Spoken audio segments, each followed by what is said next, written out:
Defiance is a two-person, two-day, brutal multi-sport endurance race. You know that it's going to hurt and you just push through it. And a lot of the fun aspects with this sort of racing are pretty retrospective, really.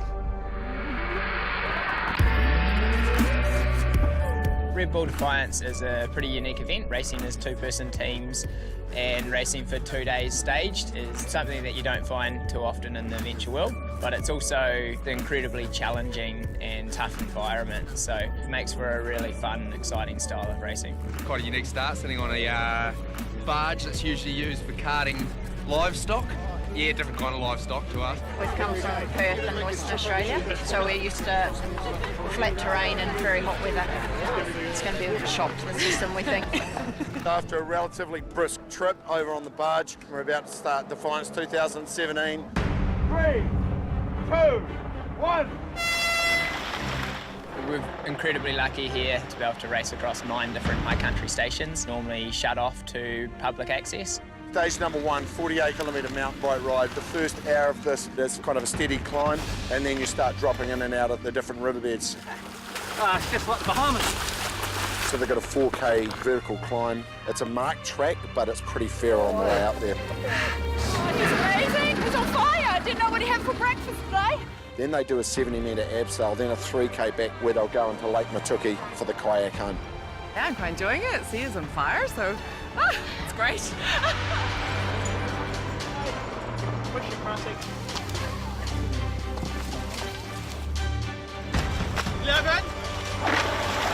For us as professional athletes, it's an incredible reward just to make it to that finishing line as well. So for any amateur that's out there that's just giving it a go, no matter what the result, it's probably just as much about making it through and being proud of that moment.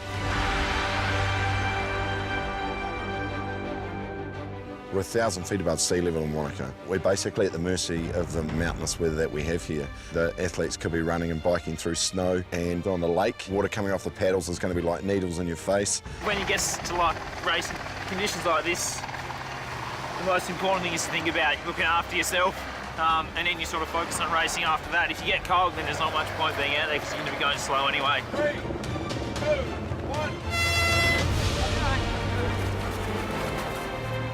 You know, you've got about a 11K paddle from here. It is going into a headwind, so that will play a little bit of a factor into the speed of the kayaks.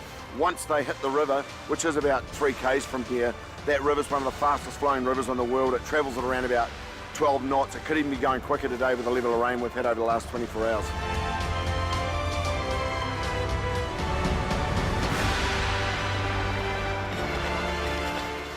The competitors will arrive to a station here. They have 2 shots at one target. If the first person breaks a target, the team can move on to the mountain bike transition. If the first person misses his target, the next person in the team has an opportunity to break it.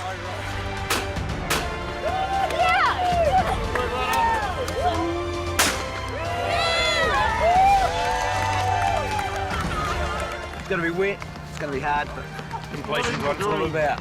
The mountain bike course they're on now, I think it's going to be a pretty tough ride for them. It's been a bit of a grunt so far, but I think there's a bigger grunt ahead. The southerly's picking up a little bit. It's going to get very cold. Could be as cold as 3 degrees on the very top of Griffle Range.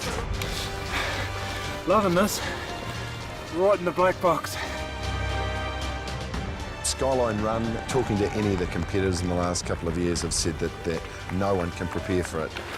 Hardest days racing ever, I reckon, at the moment.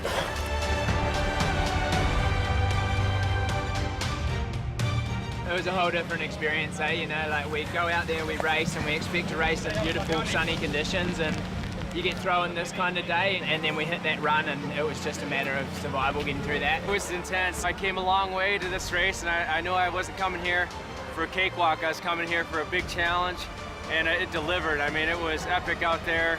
Everything was thrown at us, and we were able to suffer through it and make it through.